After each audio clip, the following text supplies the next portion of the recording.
हाँ देखिए, पौन दूतिका का पाठ आप पढ़ रहे हैं, उसी के क्रम में आगे 18, 19 यानी 17 पद तक आपने अध्ययन कर लिया है। अब 18वें पद को आप देखेंगे कि हमने आपको बताया कि राधा किस प्रकार से भगवान श्री कृष्ण के पास अपनी विरह वेदना को भेजना चाहती है, उसी का वर्णन यहां पर किया गया है। देखिए, राधा बता रही है, इसके पहले आपने देखा कि उसने बताया कि भगवान श्री कृष्ण कहां उपस्थित हो तो कैसे होना चाहिए। यहां बताया कि कोई प्यारा कुसुम कुम्हला गेह में जो पड़ा हो।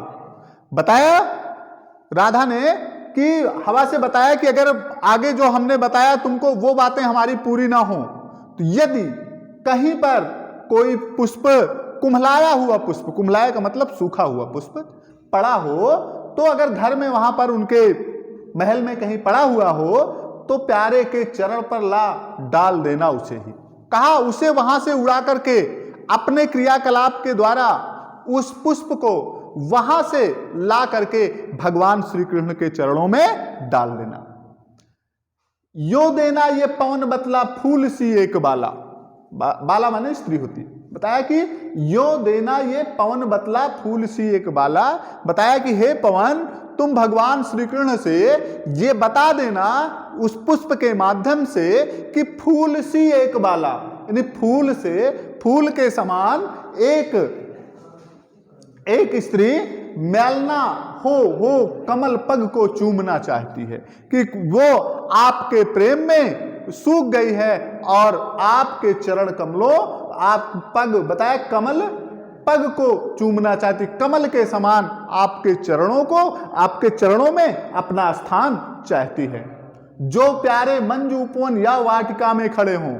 कहा अगर भगवान श्री कृष्ण अपने महल में ना हो, यदि वे कहीं पर बाग बगीचे में खड़े हों, तो छिद्रों में जा क्वलित करना बेणु या कीचकों की। तो कहा क्वलित, छिद्रों में जा क्वलित, क्वलित माने आवाज, बेणु या कीचक, कीचक माने होगा, कीचक माने सुराख या कीचक माने बांस। बताया कि अगर वहां बांस के वृक्ष कहीं पर हो, बांस के पौधे कहीं पर लगे हुए हों, तो वहां जाकर के उनके बीच में तुम जाना और छिद्रों में क्वलित करना बेणु या कीचकों से। बताया कि बंसी, बेणु माने होती है बंसी, कि बंसी में जिस प्रकार से वायु प्रवेश करती है तो मधुर आवाज निकलती है, उसी प्रकार से उन बांस के, उस बगीचे के कीचकों में जाना, बांस के वृक्षों के पास जाना और वहां पर उनको देख करके तुम बताना कि बेणु यानी बांसुरी के समान आवाज निकालना।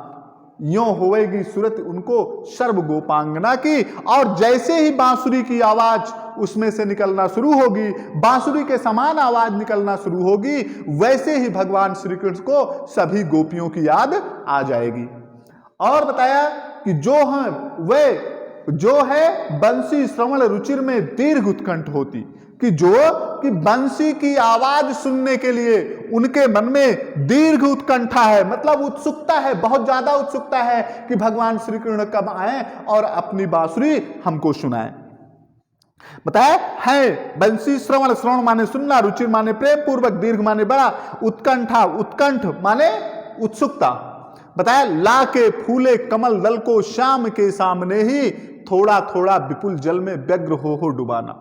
कि अगर तुम्हें कहीं पर, बताया भगवान श्री कृष्ण बाग में हो, बगीचे में हो और ऐसे स्थान पर खड़े हो जहां पर कि तालाब हो और उसमें पुष्प खिला हुआ हो, कमल के फूल खिले हुए हो, तो ला के फूले कमल दल को श्याम के सामने ही, उसे भगवान श्री कृष्ण के सामने लाना और थोड़ा थोड़ा विपुल जल में व्यग्र हो डुबाना।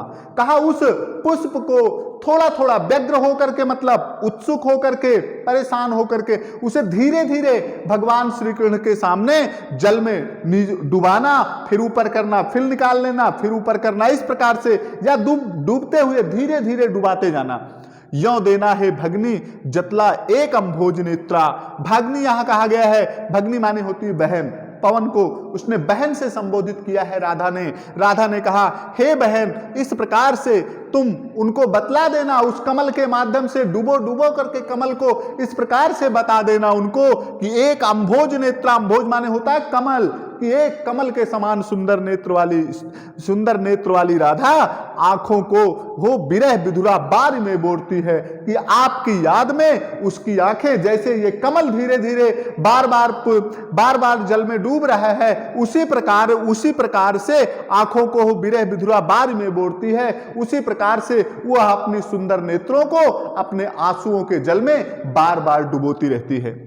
धीरे लाना वहन करके नीप का पुष्प कोई, बताया राधा ने कि अगर मान लीजिए तुमको तालाब ना मिले और तालाब मिल जाए उसमें कमल का पुष्प ना मिले, तो धीरे लाना वहन करके नीप का पुष्प कोई। वहन मतलब उड़ा करके, बहा करके, तो हवा कहते हैं बहना, तो वही बहन शब्द यहां पर प्रयोग किया गया। धीरे लाना वहन करके नीप का, नीप माने होता है कदम। बताया कि धीरे से कोई कदम के पुष्प को उड़ा करके वहां से लाना, वहन करके मतलब अपने साथ लाना और प्यारे के चपल दृग के सामने डाल देना। भगवान श्री कृष्ण के सुंदर चंचल नेत्रों के आगे उस पुष्प को गिरा देना। ऐसे देना प्रकट दिखला नित्य आशंकिता हो। बताया इस पुष्प के माध्यम से ये तुम बता देना भगवान श्री कृष्ण को, रोज आपके दर्शन की आशंकिता रहती है, मतलब हमें आशा रहती है कि आपके आज भगवान श्री कृष्ण के दर्शन हो जाएंगे। कैसी होती विरह बस में नित्य रोमांचित हूं, कि विरह है लेकिन फिर भी जैसे ही सुबह होती है वैसे ही समझ लेते हैं कि आज भगवान श्री कृष्ण के दर्शन होने वाले हैं और उसको देख करके हम रोमांचित हो जाते हैं। धन्यवाद।